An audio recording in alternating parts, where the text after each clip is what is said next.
One of the biggest stories coming out of G20 this year is the US, India, EU, and some Middle Eastern countries have agreed to develop what is the equivalent of One Belt, One Road. Now, I would say equivalent is actually not, because it talks about using railway and ports to build a shipment route from India to Europe. Now, I would have the following questions.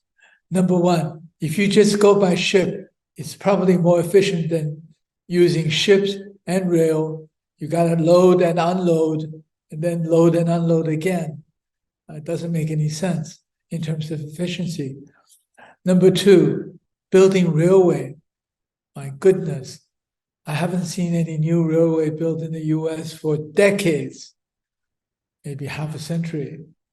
Or India. I don't see them as having the expertise to build railways throughout the Middle East and South Asia. Then also ports. Who's been building the ports? With One Belt, One Road initiative, China's been building ports in many countries in the world, One Belt, One Road countries, including Portugal, in fact. So again, I just don't see how this route would do anything. In fact, I don't believe it will actually be built, because I don't see where the money is going to come from. I don't see where the expertise is going to come from. I don't see where the construction engineers will come from. So it's another hype story to counter the success of One Belt, One Road that China has been able to achieve. But it's not unusual for the US to be pushing or promoting this. I remember last year, US came up with an Indo-Pacific economic framework, and it was a big story. It's supposed to counter the Chinese influence all over Asia. But let's see, where is it now?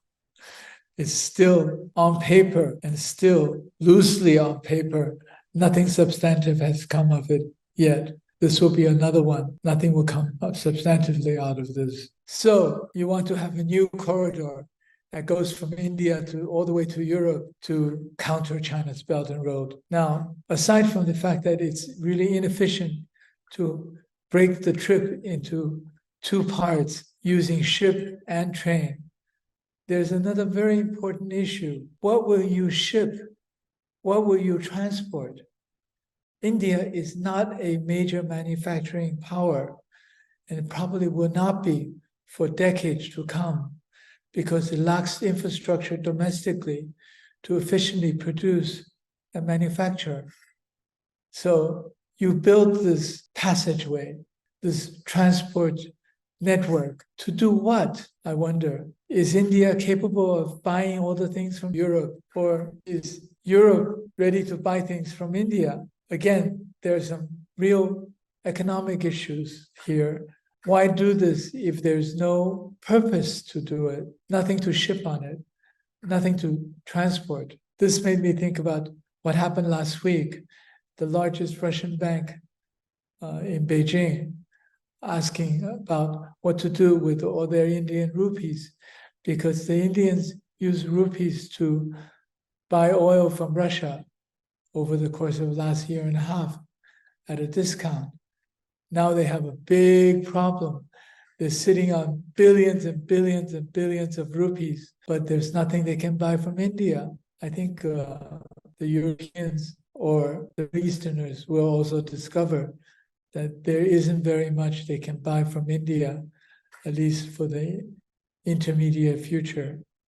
We certainly hope India can develop quickly and set up their domestic infrastructure and domestic manufacturing capacity properly and efficiently. But given how they've performed in the last several decades, it's something that is, I think, still pretty far into the future.